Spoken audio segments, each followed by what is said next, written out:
Bro உங்கள் பேர் என்னது? என்ன டிபார்ட்மெண்ட் எடுத்தீங்க? என்ன ரேங்க்? எந்த ஊர்லேருந்து வரீங்க? என் பேர் விக்னேஸ்வர். ஹைவேஸ் டிபார்ட்மெண்ட் எடுத்திருக்கேன். நான் மேட்டூர், சேலம் டிஸ்ட்ரிக்ட் மேட்டூர்லேருந்து வரேன். என்ன ரேங்க் எடுத்தீங்க? நான் வந்துட்டு 2013 ஓவரால் ரேங்க்கு, சீரியல் நம்பர் 1999. நீங்கள் என்ன படிச்சிருக்கீங்க? ஏன் டிஎன்பிஎஸ்சி சூஸ் பண்ணீங்க?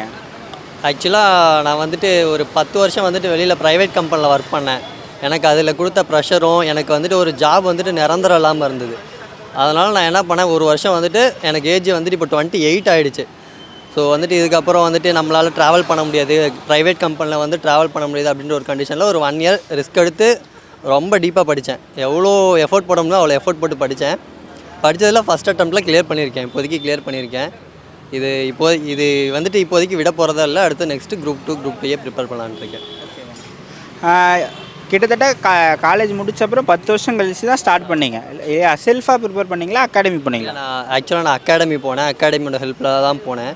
ஆக்சுவலாக பேசிக்காக நம்ம வந்துட்டு ஒரு ஃபீல்டில் என்ட்ரு ஆகும்போது அதை பற்றி எதுவுமே தெரியாது.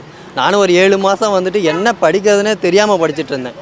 அதுக்கப்புறம் ஒரு 6 மாதம் இந்த ஃபீல்டில் இறங்கினதுக்கப்புறம் தான் தெரியுது இது படித்தா தான் நமக்கு வந்துட்டு இந்த இதில் தான் நமக்கு குவாலிஃபிகேஷன் இருக்குது அப்படின்ற மாதிரி நான் படித்து அதில் வந்தது தான் இது. ஓகே. முதல் அட்டம்ப்ட்லேயே கிளியர் பண்ணதுக்கு இதெல்லாம் தான் காரணம் அப்படின்னா என்ன சொல்லுவீங்க? ஆக்சுவலாக முதல் அட்டம்ப்டில் கிளியர் பண்ணதுக்கு வந்துட்டு நம்ம அந்த ஒரு ஐடியா தெரிஞ்சிருக்கணும். நம்ம வந்துட்டு எந்த ஆங்கிளில் நம்ம படிக்கிறோம், நம்ம சும்மா மக்கப் பண்ணுறது அந்த விஷயத்தெல்லாம் தாண்டி அவங்களோட பாயிண்ட் ஆஃப் வியூவில் யோசிக்கணும். இதெல்லாம் கொஷனாக கேட்பாங்க, இதெல்லாம் நம்ம படிக்கலாம் அப்படின்ற அவங்களோட பாயிண்ட் ஆஃப் வியூவில் யோசிக்கணும். அது மட்டும் முக்கியம் இல்லை, உண்மையாகவே கடின முயற்சி தான் முக்கியமாக தேவை. அதுக்கு நம்ம வந்துட்டு ஒரு ரிலாக்ஸேஷன் அதெல்லாம் இருக்கவே கூடாது, ரொம்ப டெப்த்தாக படிக்கணும். நீங்கள் என்ன படிச்சிருக்கீங்க? ஒரு 10 ஆண்டுகள் வேலை செஞ்சுட்டு அப்புறமா ஸ்டார்ட் பண்ணேன்னு சொன்னீங்க இல்லையா? ஸோ ஒரு 10 ஆண்டுகள் வேலை செஞ்சுட்டு அப்போல்லாம் புத்தகங்கள் எடுத்து அந்தளவுக்கு படிச்சிருக்க மாட்டோம். ஸோ ஒரு 10 வருஷம் கழித்து திரும்பவும் புக்ஸை எடுத்து வச்சு படிக்கிறதுன்றது ஒரு பெரிய டாஸ்க். அது எப்படி பண்ணீங்க? ஆக்சுவலாக 3 மாதம் நான் எங்கள் வீட்டில் வந்துட்டு என்ன பண்ணாங்க, எங்கள் வீட்டில் ஓவர் ப்ரெஷர் பண்ணிட்டாங்க. 28 கம்ப்ளீட் ஆகிடுச்சு, மேரேஜ் பண்ணுறோன்ற ஒரு ப்ரெஷர் வந்துருச்சு. அதனால் வீட்டில் வந்துட்டு அம்மா மட்டும்தான் வந்துட்டு பார்த்துட்ருக்காங்க. அதனால் அம்மாவுக்கு ஒரு பேக் போனாக இருக்கணுன்ற ஒரு இதில் அந்த ஒரு 3 மாதம் என்னால் புக் எடுத்து வைக்க முடியல.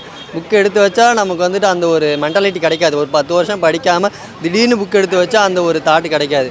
இருந்தாலும் குடும்ப சூழ்நிலை அதை வந்துட்டு யோசித்து ப்ரிப்பேர் பண்ணி ஒரு 6 மாதம் ரொம்ப கஷ்டமாக இருந்தது. அதுக்கப்புறம் டைம் கீப்பப் பண்ணேன்.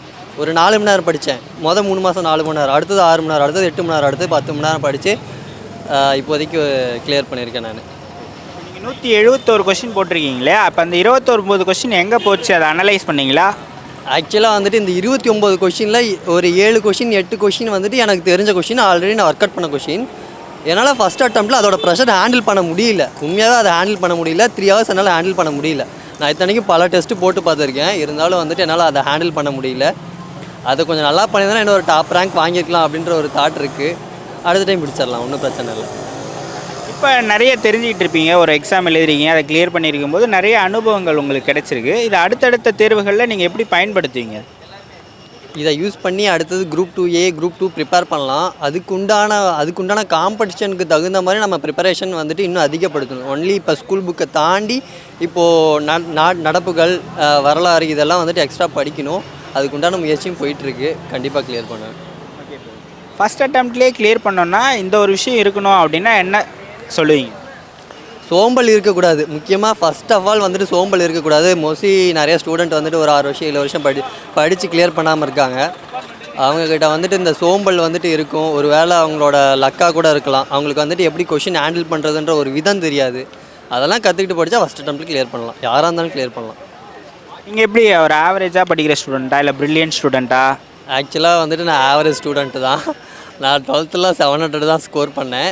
எனக்கு வந்துட்டு இந்த சுச்சுவேஷன் வந்துட்டு என்னை வந்துட்டு ப்ரெஷர் பண்ணனால நான் இதில் ரொம்ப இன்வால்வாக ஈடுபட்டு நல்லா படித்து கிளியர் பண்ணியிருக்கேன். ஓகே, முதல் அட்டம்ப்ட்டில் கிளியர் பண்ணியிருக்கீங்க, ஆர்டர் வாங்கிட்டீங்க. எப்படி இருக்குது இப்போ உங்களுக்கு?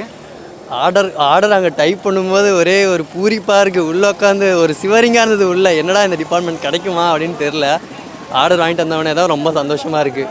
ஆக்சுவலாக ஒரு 3 நாள் கூட சாப்பிடாமல் இருக்கலாம் அதுக்கப்புறம், அந்த மாதிரி இருந்தது.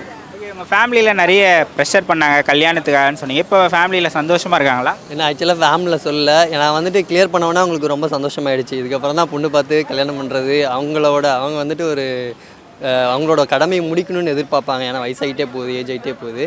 அதனால் இதுக்கப்புறம் நல்லதே நடக்கும் நம்புவோம். இந்த ஆண்டு இப்போ 2025 எக்ஸாம் எழுத போகிறவங்களுக்கு நீங்கள் என்ன மெசேஜ் சொல்லுவீங்கண்ணா? ஆக்சுவலாக சோம்பல் இல்லாமல் கடின முயற்சியோடு படிங்க.